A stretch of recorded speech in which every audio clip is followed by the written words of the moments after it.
Merry Christmas. December 25 Jesus birthday. ലോകം മുഴുവൻ December 25 യേശുക്രിസ്തുവിൻ്റെ ജന്മദിനമായി കൊണ്ടാടുന്നു. യേശുവിൻ്റെ ജനനത്തെക്കുറിച്ച് ബൈബിൾ പറയുന്നത് ഇങ്ങനെ: ലൂക്കോസ് 2:7. അവൾ ആദ്യജാതനായ മകനെ പ്രസവിച്ചു. ശീലകൾ ചുറ്റി വഴിയമ്പലത്തിൽ അവർക്ക് ഇടമില്ലായകിയാൽ പശുത്തൊട്ടിയിൽ കിടത്തി. അന്ന് ആ പ്രദേശത്തെ ഇടയന്മാർ ആട്ടിൻകൂട്ടത്തെ കാവൽ കാത്ത് വെളിയിൽ പാർത്തിരുന്നു. ഡിസംബർ മാസത്തിലെ നല്ല തണുപ്പുള്ള രാത്രിയിൽ ഇടയന്മാർക്ക് വെളിയിൽ പാർക്കുവാൻ കഴിയുന്നതല്ല. ജോസഫും മറിയയും പല വാതിലുകളിൽ മുട്ടി. എന്നാൽ ആരും ദൈവപുത്രന് ജന്മം നൽകുവാൻ വാതിൽ തുറന്നില്ല.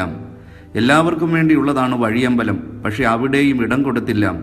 എവിടെയോ വഴിയരികിൽ ദൈവപുത്രന് ജന്മം നൽകി. ജനിച്ച ഇടം പറയുന്നില്ല. കാലിത്തൊഴുത്തല്ല, ശീലകൾ ചുറ്റി അവിടെ കിടത്തി എന്നേയുള്ളൂ. എന്നാൽ യേശു ജനിച്ചത് ഡിസംബർ 25 തന്നെയോ? Nobody knows when Jesus was born. ബൈബിളിൽ എവിടെയും യേശുവിൻ്റെ ജനന ദിവസം രേഖപ്പെടുത്തിയിട്ടില്ല. യേശു മരിച്ച് അടക്കപ്പെട്ട് ഉയർത്തെഴുന്നേറ്റ് 60 വർഷങ്ങൾ കഴിഞ്ഞാണ് ബൈബിൾ പുറത്തു വന്നത്. എന്നാൽ ബൈബിളിൽ എവിടെയും ക്രിസ്മസിനെ കുറിച്ച് യാതൊന്നും പറഞ്ഞിട്ടില്ല. ക്രിസ്മസ് ആഘോഷിച്ചിട്ടുമില്ല. ശിഷ്യന്മാരോ ആദിമസഭയോ ക്രിസ്മസ് ആഘോഷിച്ചിരുന്നില്ല. പിന്നെ എവിടെ നിന്നാണ് ക്രിസ്മസ് കടന്നു വന്നത്?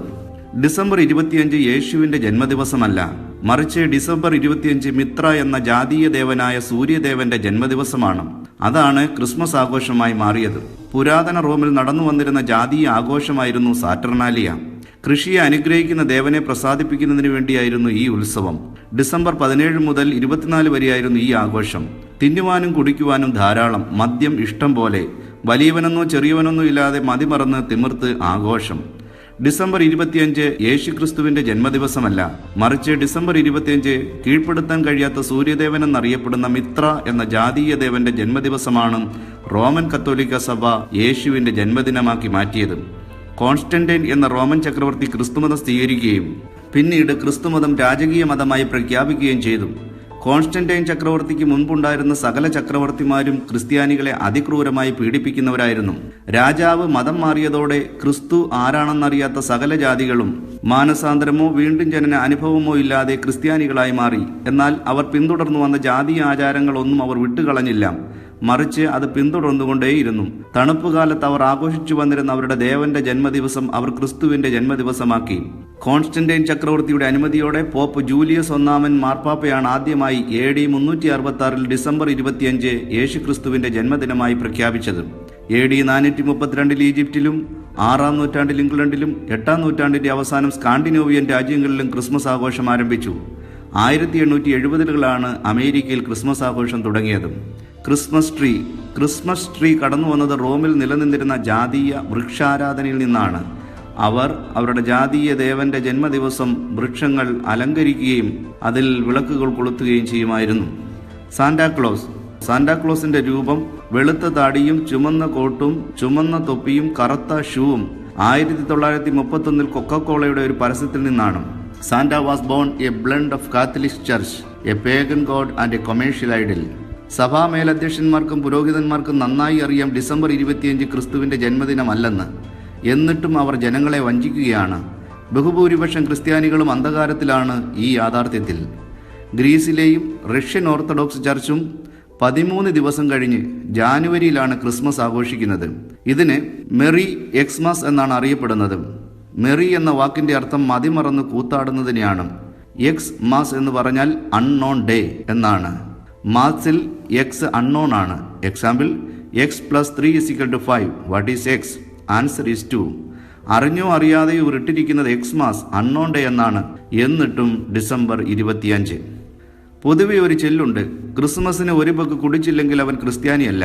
90 വയസ്സുള്ള വല്യപ്പച്ചനും 15 വയസ്സുള്ള കൊച്ചുമകന്റെ മകനും ഒരു പെഗ് കുടിച്ചാലേ ക്രിസ്മസ് ആഘോഷമാകും. ക്രിസ്മസിന് ഒരു വലിയ ശതമാനം ക്രിസ്ത്യാനികളും മദ്യം കുടിക്കുന്നു, സ്ത്രീ പുരുഷ വ്യത്യാസമില്ലാതെ. നല്ലൊരു ശതമാനം വൈദികരും ക്രിസ്മസിന് മദ്യം നുകരും. നമ്മുടെ കൊച്ചു കേരളത്തിൽ മാത്രം ഒരു ക്രിസ്മസ് കഴിയുമ്പോൾ ഒരു ദിവസത്തെ അധികം വരുമാനം 400-500 കോടിയാണ്. യേശുവിൻ്റെ ജന്മദിനമെന്ന് പറഞ്ഞ് കുടിച്ചത് ഹിന്ദുക്കളല്ല, മുസ്ലിങ്ങളല്ല. അത് അവർക്ക് ഹറാമാണ്. പിന്നെ ക്രിസ്ത്യാനികളാണ് ഇത്രയും അധികം കുടിച്ച് ആഘോഷിച്ചത്. യേശു ജനിച്ചു എന്ന് പറഞ്ഞ് കുടിക്കുന്നു ക്രിസ്മസ്, യേശു മരിച്ചു എന്ന് പറഞ്ഞു കുടിക്കുന്നു ഗുഡ് ഫ്രൈഡേ, യേശു ഉയർത്തു എന്ന് പറഞ്ഞു കുടിക്കുന്നു ഈസ്റ്റർ. ഇങ്ങനെ ക്രിസ്ത്യാനിക്ക് ഈ ദിവസങ്ങൾ കള്ളു കുടിക്കാനുള്ളതാക്കി മാറ്റി.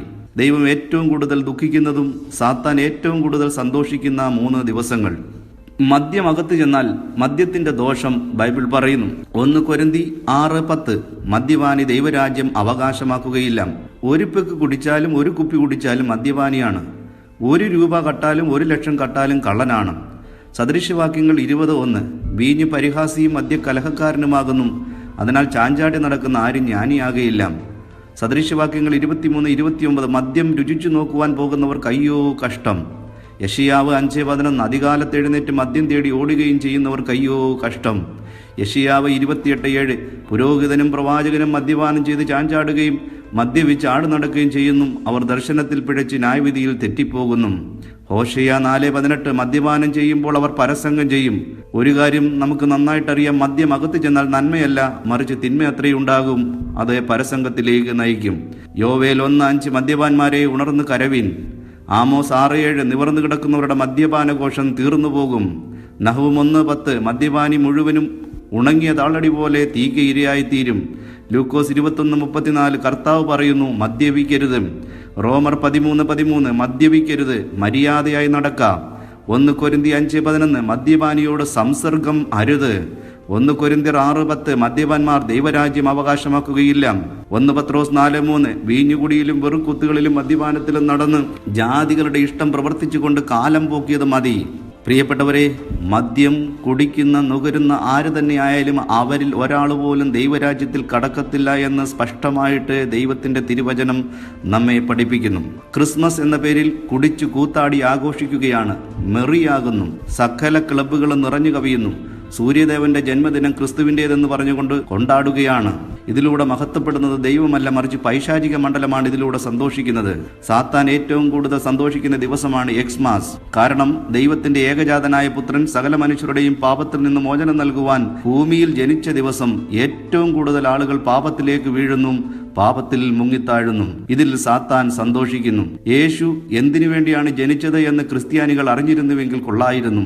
യേശു എന്ന നാമത്തിന്റെ അർത്ഥം പോലും മിക്ക ക്രിസ്ത്യാനികൾക്കും അറിയില്ല. മത്തായി 1:21 അവൻ തന്റെ ജനത്തെ അവരുടെ പാപങ്ങളിൽ നിന്ന് രക്ഷിപ്പാനിരിക്കൊണ്ട് നീ അവനെ യേശു എന്ന് പേർ വിളിക്കണം.